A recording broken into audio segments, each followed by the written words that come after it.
구약의 이스라엘 백성들을 하나님께서 택하셨습니다.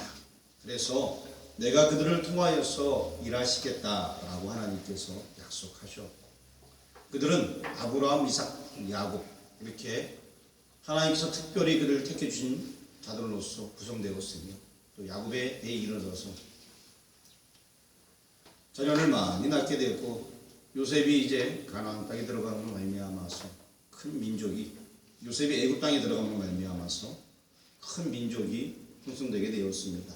가나안 땅에 있던 가족 70명들이 전부 다 애굽에서 잘 살면서 400년을 지나게 되었는데, 맨 처음에는 죽게 들어갔지만 나중에는 노예가 되었고, 결국에 하나님께 부르짖음에 그들이 이제 하나님의 기도가 상달함에 하나님께서 모세를 부르시고 그 백성들을 이끌어내십니다. 그래서 그들이 하나님의 백성으로서 잘 살기를 원하셨습니다. 그들에게 필요한 것들도 다 주셨습니다. 사람, 국민을 만드셨고, 또 그들과 언약도 맺었고 법도 주시고, 그 다음에 이제 가나안 땅이나 영토도 나중에 주시게 되었습니다. 그리고 하나님께서는 이스라엘 백성들이 하나님의 뜻대로 잘 살길 원했지만 그들은 그렇지 못하고 결국에 자기의 소견에 오른 대로 행하게 되었습니다. 만약에 자기의 소견에 오른 대로 행하였다가 하나님께서 원하는 그 뜻하고 일치되어서 계속 하나님께 영광 돌렸다면 얼마나 좋았겠습니까? 하지만 그 자기의 소견이라는 것은 하나님의 생각은 안중에도 없고, 정말 자기만 생각하는 그 자기의 소견에 오른 대로, 남이 생각하면 다른 거죠 또. 그래서 지극히 자기주의적, 이런 이기주의적 생각을 가지고서 살았기 때문에 그들의 시대가 부패하게 되었고, 그 당시 제사장들도 하나님으로부터 멀어지게 되었습니다. 바른 길을 가지 못하였습니다. 결국에 그들 나라를 하나님께서 이후에 진공을 하시게 되는데, 물론 다윗을 통하여서 진정 하나님의 나라가 어떤 모습인가를 보여주신 다음에 그 다음에는 이제 그들이 계속해서 잘못하게 되니까 결국 진멸하게 됩니다. 그래서 북이스라엘이 먼저 망하게 되고, 이어서 이제 남유다도 망하게 됩니다. 이스라엘은 한 나라였지만 솔로몬 이후에 그의 아들에 이어서는 북이스라엘과 남유다로 한 나라가 갈라지게 됩니다. 그래서 두 나라가 공존하게 되고, 이 남쪽 유다랑 베냐민 두 지파가 있었지만 하나님께서 이 유다 지파를 통하여서 메시아가 온다라고 약속을 해주셨습니다. 그래서 위에 있는 북이스라엘, 이 이스라엘은 먼저 멸망하게 되고, 이어서 남유다가 멸망하게 됩니다. 근데 여러분 아시다시피 그 당시 예언자들은 남유다가 멸망할 때 다 예언을 했어요. 뭐라고 예언했냐? 여러분 이제 거대 제국이 우리나라를 덤벼들 때에 여러분들은 그냥 그들 나라에 항복하고 포로가 되십시오 라고 얘기했습니다. 그 나라가 바로 바벨론 제국이었습니다. 그 나라에 항복하고 포로가 되게 되면은 우리가 70년 있다 다시 돌아오게 됩니다 라는 예언들, 한결같이 그 당시 예언자들은 그런 예언을 하게 되었습니다. 에레미야가 그렇고, 다니엘이 그랬고, 에스겔이 그러하였고, 그 당시의 모든 예언자들은 다 그런 예언을 했는데도 불구하고 많은 사람들은 믿지 못했습니다. 그래서 그 예언을 그대로 받아들이면 얼마나 좋겠습니까? 그러면서 그 예언자들이 하는 얘기가 뭐냐? 너희들이 하나님 말씀대로, 우리 민족이 하나님 말씀대로 살아야 될 그런 특별히 택함 받은 백성인데 그렇게 살지 못해서 이렇게 징벌을 받는 거다. 징벌을 70년 동안 가서 받고 와야 된다. 이것이 예언자들의 주장이었어요.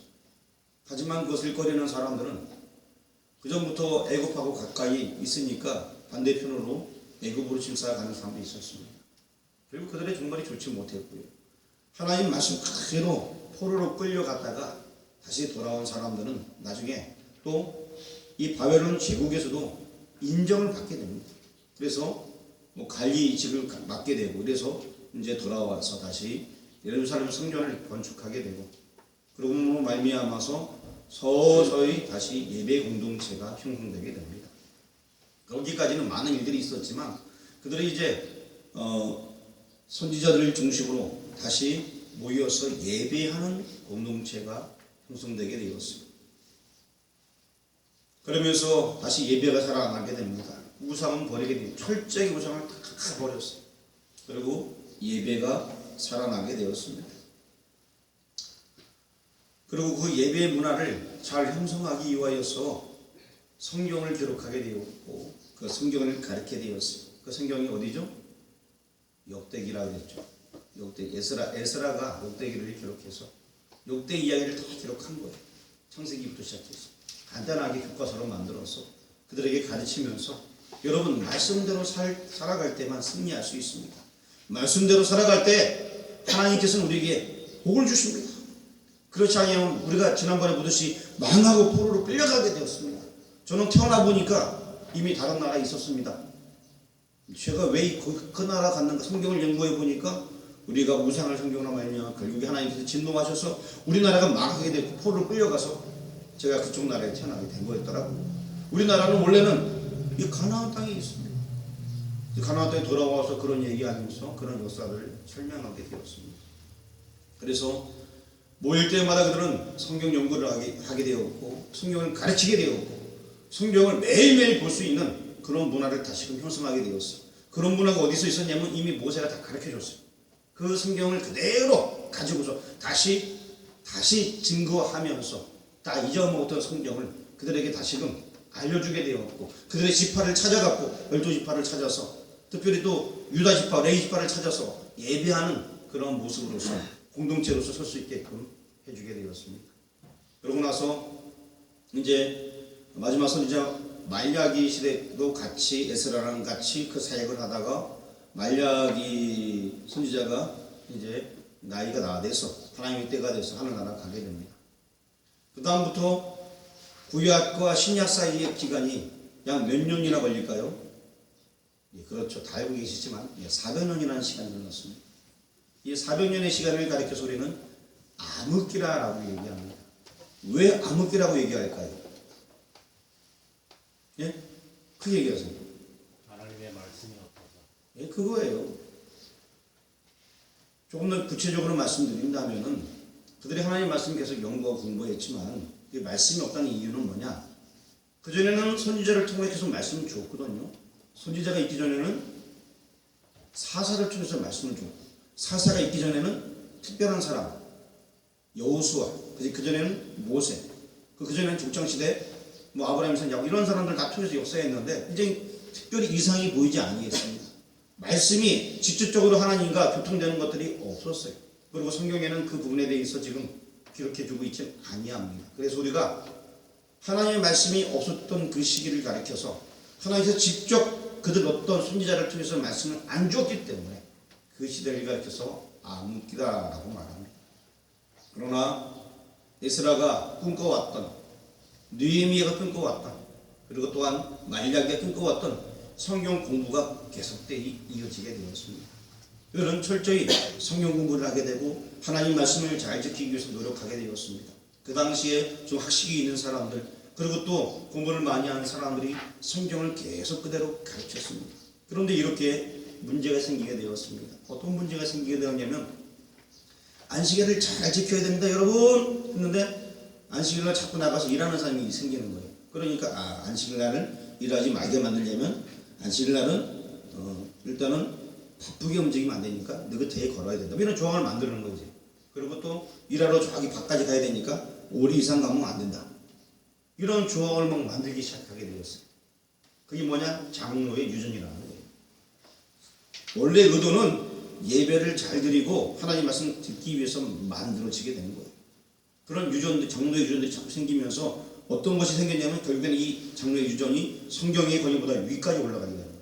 그 400년 기간 동안에. 그러한 맨 처음에는 좋은 의도에서 시작했지만 결국에는 사람을 올가매는 그러한 것으로 만들어지게 되었습니다. 그래서 이 400년 기간 동안 많은 사람들은 우리가 성경을 잘 지키고 하나님 말씀을 잘 지키고 산다는 그 의도가 이런 장로의 유전하고 섞이게 되면서 결국에는 장로들이 만들어내는 어떠한 성경 외에 다른 것으로 말미암아서 그들 스스로 올가매게 된 거예요. 뭐 하면 안 되고 예수님께서 오셨어요. 그런데 예수님을 이해하지 못하잖아요. 그리고 자기네들이 지키던 어떤 그런 오래된 율법 같은 것을 계속 강조하면서 새 것을 이해하지 못하는 그러한 시대가 되어버리게 되었습니다. 새 것이 예수님은 이 땅에 오셨는데 그분이 하나님의 아들이시고 그에게 말씀을 주신 그 하나님이신데 못 알아보는 거예요. 자기네들이 만든 게 너무 400년 동안 많다 보니까 본질을 모르는 그런 시대가 되게 되었습니다. 그래서 오늘 이 말씀 제목이 새 포도주는 새 부대에, 이 말씀의 제목이 그걸 지금 대변하고 있는 것입니다. 이제는 그런 어떤 장로들의 유전을 버려라, 옛 것을 버려라, 새 포도주는 새 부대에 넣어야 된다 라는 지금 메시지를 오늘 본문에서 주고 있는 것입니다. 구약에 보게 되면은 구약 전체는 원래 하나님께서 하신 일들이 기록되어져 있고 구약 성경은 예수님에 대한 이야기를 하고 있습니다. 앞으로는 메시아에 대해서. 그런데 이 중간에 낀 이 장로들이 그 이야기들을 자기네 좋을 대로, 맨 처음엔 좋은 오대에서 시작됐지만 그 유전이 엄청나게 강하게 남아서 이제는 성경의 권위보다 어쩌면 더 위에 놓일 정도로 그들은 철저하게 자기네들이 만든 그런 법을 지키려 하는 그런 시대가 되게 되었던 것입니다. 예수님 오심으로 새 시대가 열리게 되었습니다. 예수님께서는 뭐라 말씀하시냐면은 내가 이 성전의 주인이다 라고 말씀하십니다. 성전에서 많은 사람들이 장사했다고 얘기해죠. 그렇죠? 자, 장사한 이유가 뭘까요? 그들은 예배를 잘 드리기 위해서 장사했어요. 원래 이러더군요. 그렇지 않습니까?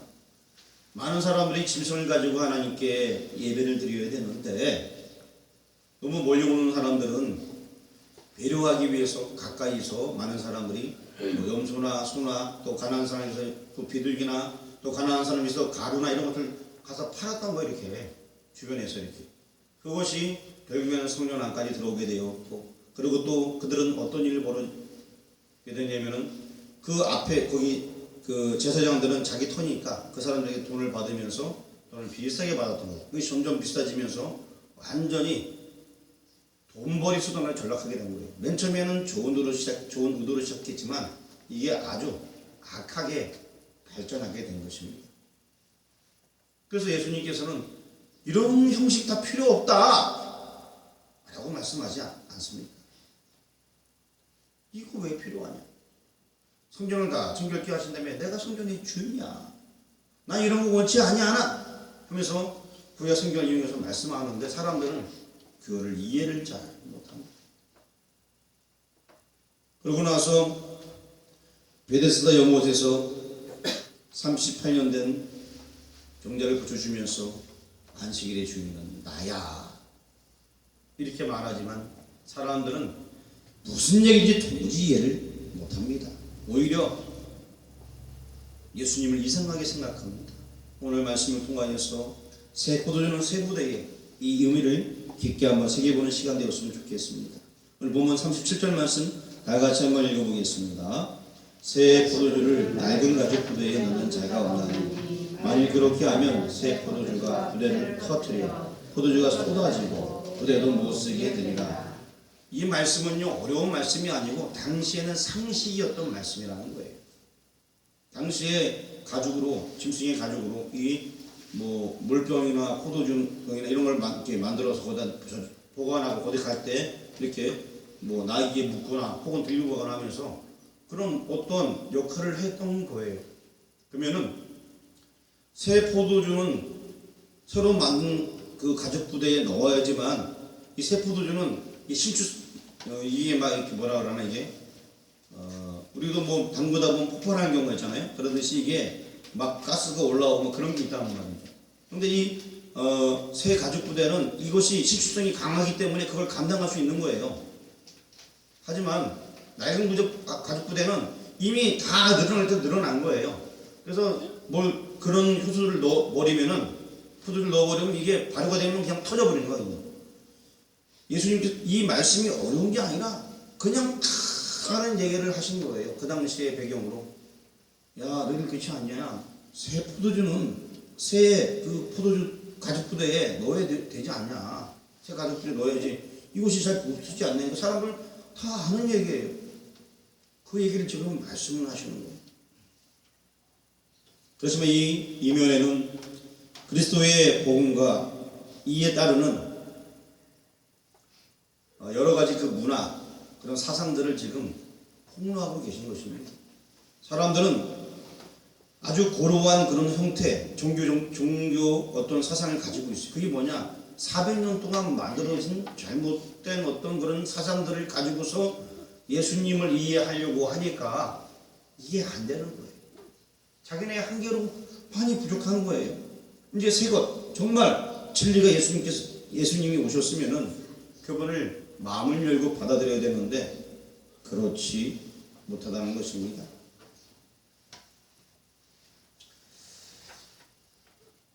우리 37절 말씀 다시 한번 크게 읽어보겠습니다. 시작.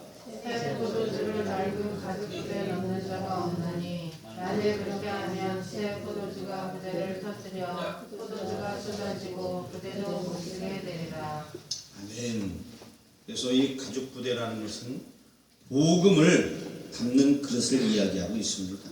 종교 행위 이런 것들을 나타내고 있는데 그 복음을 바로 잘 받아들여야 되는데 이 사람들은 결국에는 낡은 부대를 가지고 있다, 오래된 그런 낡은 부대를 가지고 있다 보니까 이것을 이해를 못하고 터져버리는 거예요. 분노하게 되고 사람들이 오히려 예수님을 대적하려고 하는 것입니다. 예수님께서는 법 중에 가장 큰 법은 사랑의 법이라고 제시를 해주게 되었습니다. 그래서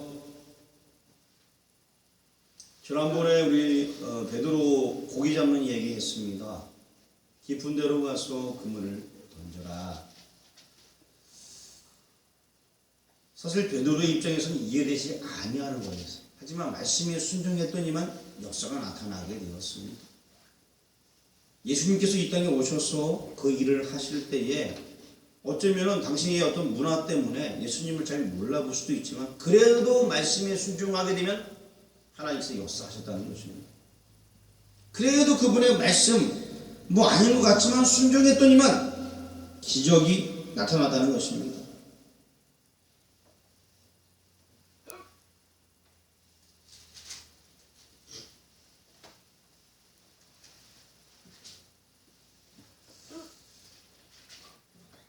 가슴 지나세요? 네, 물 많이 드세요. 계속 천천히 조금씩.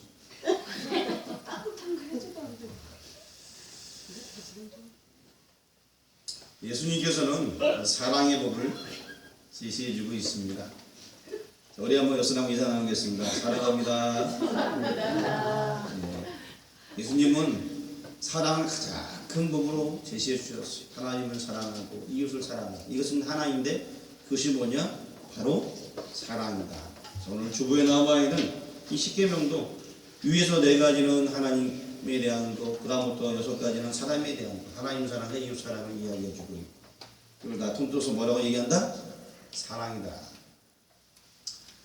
예수님께서 그래서 그렇게 안식일의 주인이다 라고 얘기하니까 사람들은 이해를 못하는 거예요. 그 당시에 장로들은 이 안식일 날은 자기네들이 꼭 행해야 되는 마련하는 게 막 있잖아요. 그거 꼭 지켜야 되는데 그런 거 관계없이 예수님께서 초월해서 행동하시니까 이해를 못하는 거예요. 또 오늘 본문 말씀 38절 말씀 다 같이 한번 읽어보겠습니다. 시작. 새 포도주는 새 부대에 넣어야 할 것입니다. 아멘. 새 포도주는 새 부대에 넣어야 된다는 것입니다. 그래야지만 실질성이 있어서 잘 감당할 수 있게 되고 그리고 또 시간이 지나면서 더 좋은 포도주가 되겠죠. 우리 에스겔서 36장 한번 찾아보도록 하겠습니다. 에스겔서 36장 26절 27절.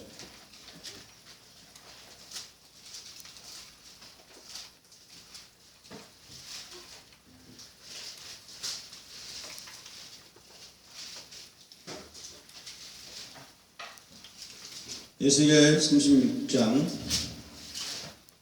찾으셨나요? 26절 27절 말씀 같이 읽도록 하겠습니다. 또 새 영을 너희 속에 두고 새 마음을 너희에게 주되 너희 육신에서 굳은 마음을 제거하고 부드러운 마음을 줄 것이며 또 내 영을 너희 속에 두고 너희로 내 율례를 행하게 하시니 너희가 내 규례를 지켜 행할지라. 아멘. 굳은 마음을 제거하고 부드러운 마음을 준다라고 말씀해 주고 있습니다. 자, 새 포도주는 새 부대에 넣어야 되는 것을 구약 성경이 이미 말씀하고 있고요. 또 요한복음에 우리 7장 22절 말씀 한번 보도록 하겠습니다. 요한복음 7장 22절.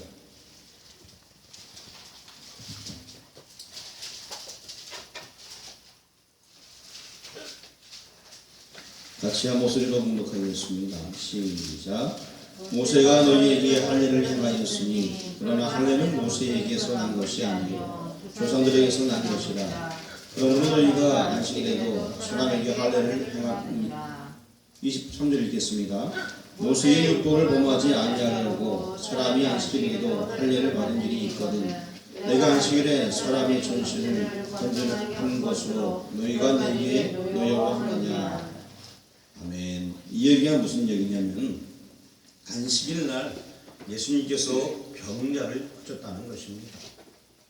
오래도록 고생하던 그런 환자를 고쳐서 온전하게 했어요. 그런데 그 당시에 사람들은 뭐라고 얘기하냐면 안식일 날 예수님 당신은 일했습니다. 안식일을 범했습니다. 안식일을 범하는 자는 돌로 쳐 죽이라고 써 있는데 어떻게 되나요? 이런 거예요. 지금 예수님 돌로 쳐 한번 죽어야 되는 거 아닌가요? 이런 식으로 지금 따지듯이 묻는 거예요, 지금. 실제로 또 죽이려고 했던 사람도 있어요. 이것이 그 당시의 어떤 배경이에요.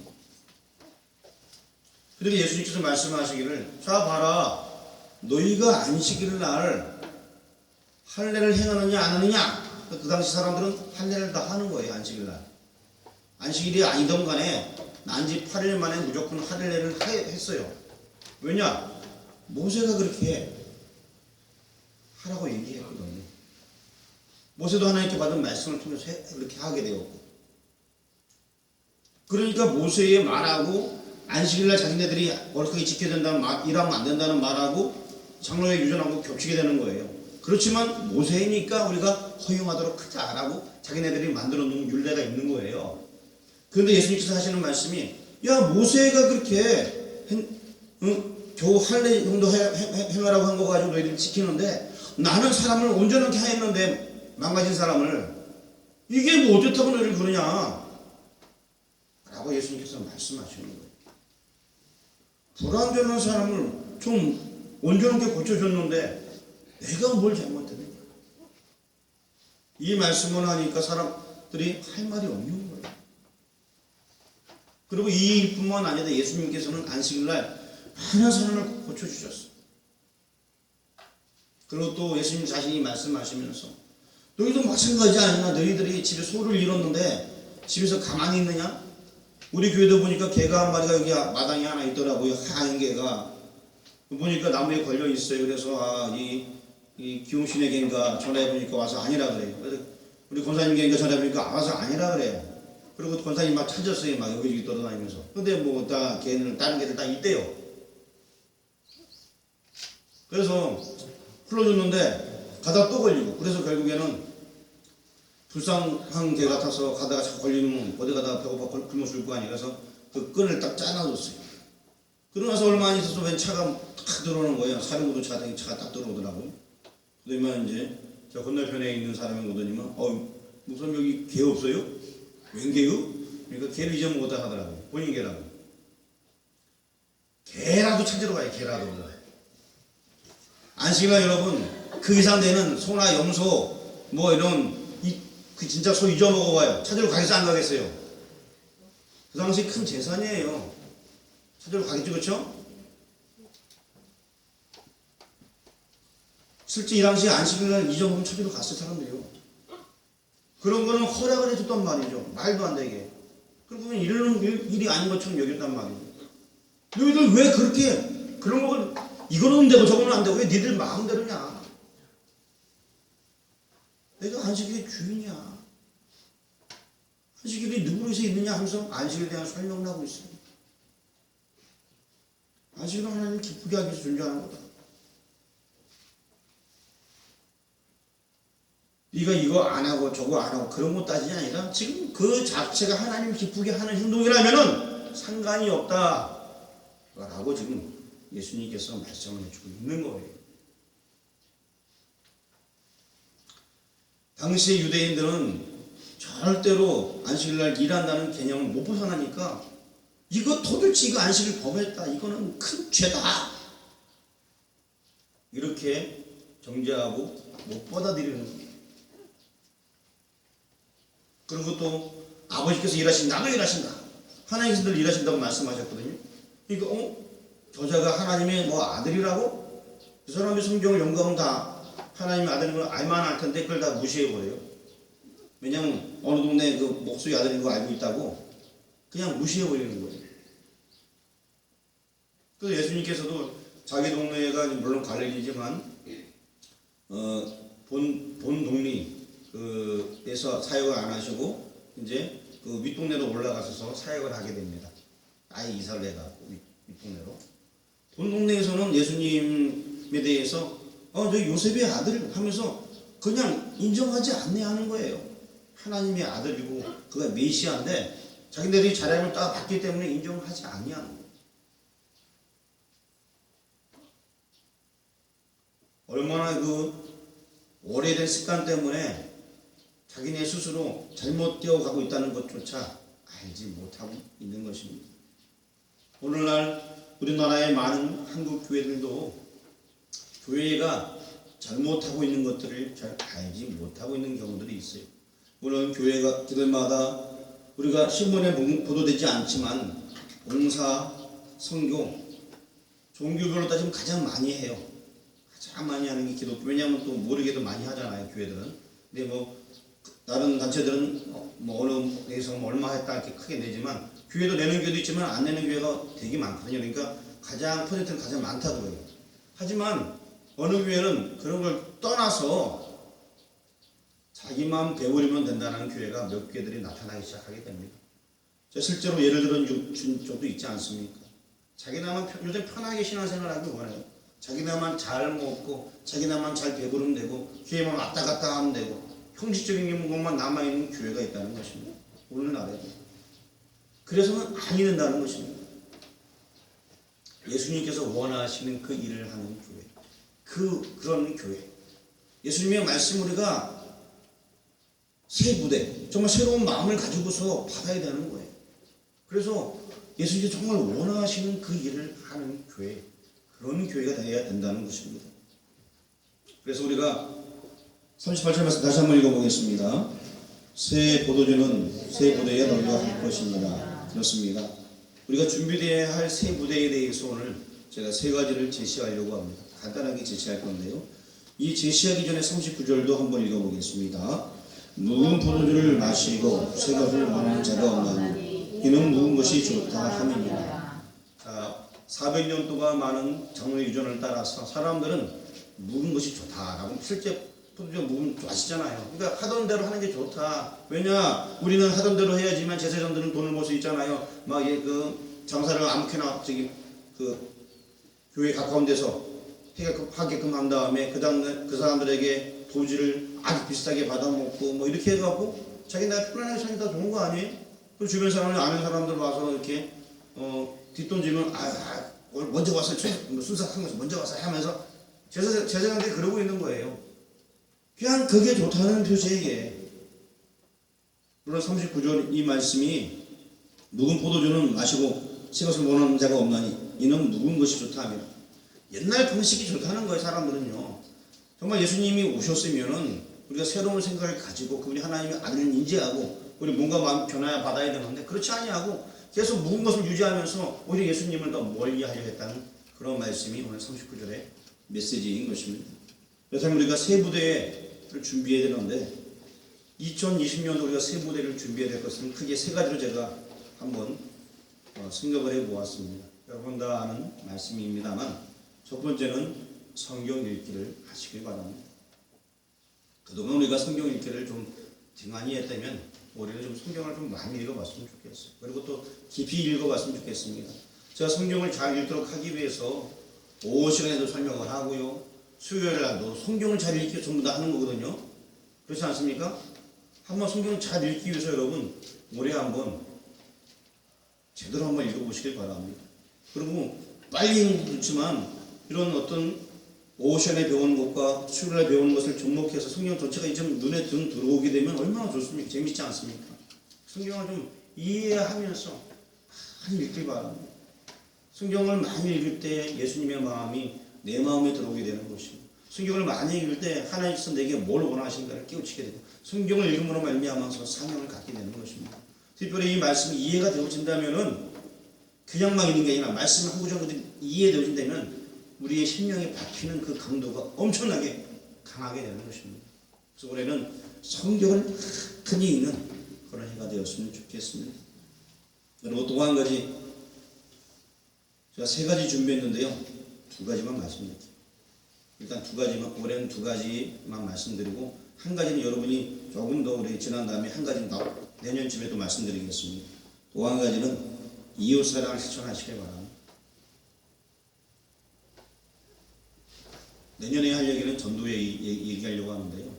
일단은 우리가 말씀을 많이 보고 이웃사랑은 이 2가지만 잘 실천하더라도 전도는 그 다음부터 되게 되어 있습니다. 그래서 우리가 이제 이웃사랑 실천하시길 바랍니다.